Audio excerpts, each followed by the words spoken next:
Izakaya is a casual restaurant where you can enjoy drinks together with many variety of Japanese food ranging from fresh sashimi to simple vegetable dishes like pickles. In today's video, I will mimic 3 dishes from Japanese izakaya restaurant and turn them into my version, meaning simple and easy using plenty of vegetables. Agedashi tofu is especially my favorite. Great thank you at Tipsy for partnering with us on today's video. I'll chat more about that later, but for now, let's get cooking. We begin by making spicy sesame edamame, which requires only 3 steps but insanely delicious. Minced garlic. If you have garlic press, how do you call it in English? The tool to crush the garlic. You can use that one too. To the pot on medium heat, add toasted sesame oil followed by minced garlic, chili flakes, and salt. Let the aroma infuse for 1 minute or so. Keep the heat low because we don't want to burn the garlic at this stage. In goes frozen edamame. Give it a stir and pop the lid on immediately to steam.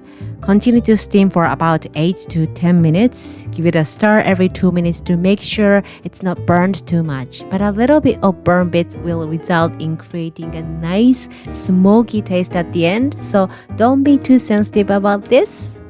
Splash some water if it's needed. Before removing it from the heat, make sure if it's cooked through or not.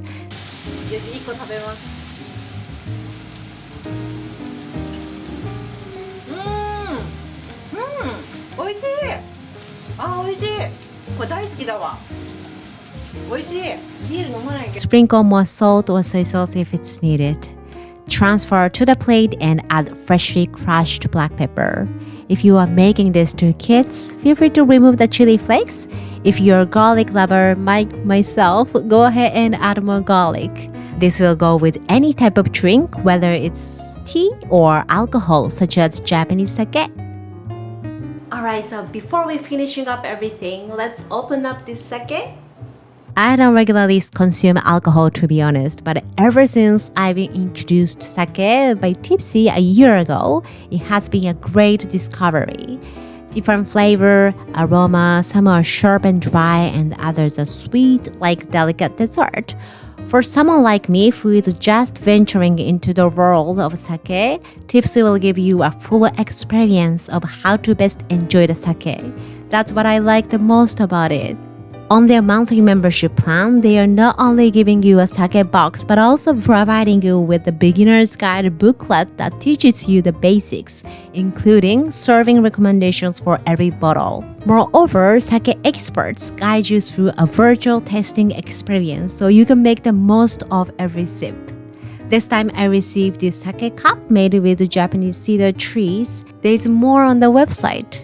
If you're interested, use my code Miwa Cooking SCP to get 15% off for all of your purchase.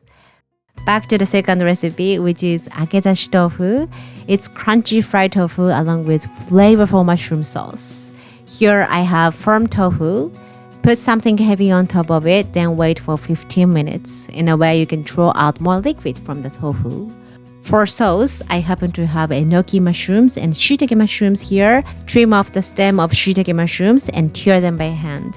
Thinly slice the cup. For enoki mushrooms, again trim off the stem and shred it by hand.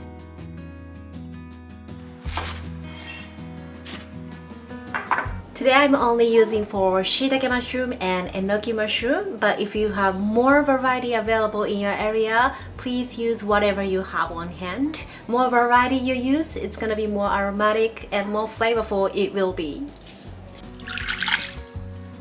In a pot, add water, soup stock powder. I use comstock powder here, rice vine, mirin, soy sauce, pinch of salt.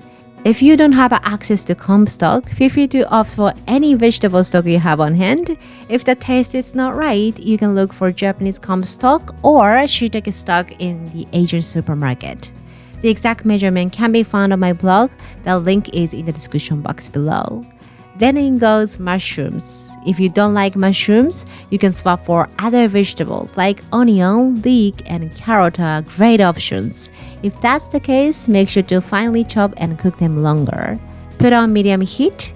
Once it comes to a gentle boil, you want to check the taste. If you taste it a little bland, add more soy sauce and salt.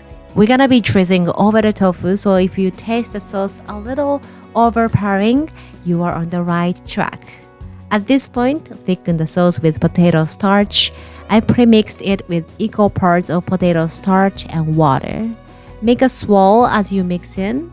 Stir them thoroughly to make sure the sauce is equally thickened. Off the heat and set it aside. The entire process only takes me about 3 minutes or so.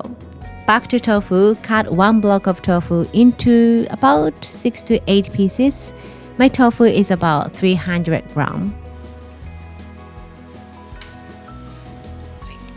Here I have potato starch. First rub the tofu into some potato starch, just lightly coating it on all sides. You want to avoid any big lumps of potato starch here. Just using your hand, brushing off any excess potato starch. Then put straight into the oil. It has about 3 tablespoons of oil in it. I'm keeping medium-high heat here. It's just a tip for you. The moisture of tofu will seep out as the time passes. If you leave the tofu too long after you coat it with the potato starch, the tofu will start to stick to the plate. We don't want that to happen, so as soon as you coat with the potato starch, it's better to shallow fry it right away. Try to not disturb the tofu too much as it cooks to prevent it from crumbling. Just be patient and you will be alright. Once one side becomes browned, flip and do the other side. I'm using firm tofu here. Alternatively, you can use silken tofu, but the silken tofu will likely be more crumbled than the firm tofu. So I recommend starting with firm tofu. All you want is a nice golden crust on all of the surface. It should take about 8 minutes or so. Now it's time to assemble everything on the plate. Place your tofu on the plate and drizzle a generous amount of mushroom sauce on top. Make sure the sauce is nice and warm. If it's too thick, feel free to splash some water when you warm it up. Garnish some chopped spring onion along with shiso basil if you want to. Izakaya recipe number 2 is ready to be enjoyed. If I have to pick one recipe in today's video, this is probably the one. Especially if the mushroom is in season where you live, definitely consider giving this a try. It's so good. The last recipe is tomato avocado salad with SHIOKOJI dressing. For dressing, mix SHIOKOJI, sugar, and rice vinegar. SHIOKOJI is a mixture of rice malt, salt, and water which has been fermented. So I usually have this SHIOKOJI, homemade SHIOKOJI ready, but this is currently in the fermentation process. So if you guys are looking for how to make SHIOKOJI by yourself, there's a recipe on my blog. The link is in the description box below. Cut cherry tomatoes in half, dice avocado and cucumber, toss vegetables and dressing to coat. If you want to make it ahead of time, mix tomato and dressing first and keep it in the fridge for 3 days. Toss it with other vegetable only just before serving, in a way the dressing won't water down. I also made some yukari onigiri for kids. Again, all the recipe can be found on my blog, so I hope you will enjoy izakaya style dinner in your comfort of home. Check out the sake from Tipsy. They will give you a great dinner time whether you are inviting friends or just spending the time by yourself as the night is getting longer. Thanks a lot for watching and see you on the next one. Bye bye, mata ne!